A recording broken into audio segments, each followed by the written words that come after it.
That's too early to say how it could happen, because that's exactly what the police investigation is about, is to find out what happened, how could it happen, and then I think this is such a serious act of violence. So I believe very strongly that we should not jump to any conclusions. We should await the results of the investigation. Then we have the facts, then we can draw the conclusions. Do you not think that more police monitoring, more vigilance might have helped prevent this? Is Norway too trusting of its people, in other words? Bombs shall not force us to silence. We shall still be an open democratic society with an open political debate.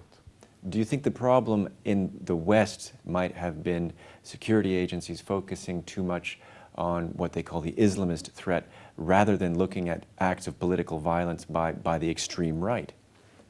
Now is not the time for those conclusions.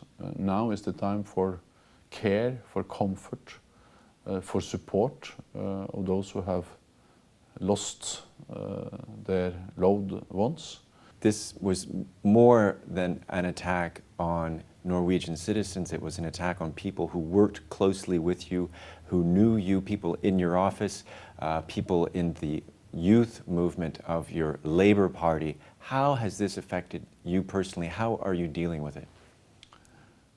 Of course, it has added to the burden that some of those who lost their lives were people working in the government building where I work, and also that many of the young people that lost their lives at the Labour Party youth camp are people I knew, and I knew their parents, their friends.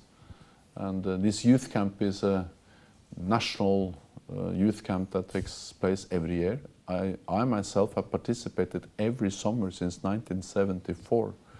It's an important institution within the Labour movement, the Labour Party.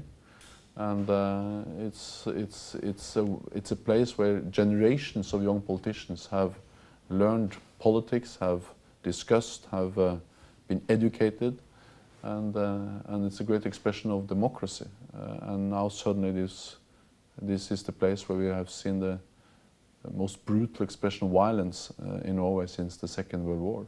And that adds to the burden for all of us, but also for me, since I'm so close to the place, and to the people. Surely something has changed in Norway. Norway will not be the same after. We're going to have a Norway before and a Norway after the bomb and the killings. But Norway is going to be possible to recognize. And that's the message from me and from the people of Norway.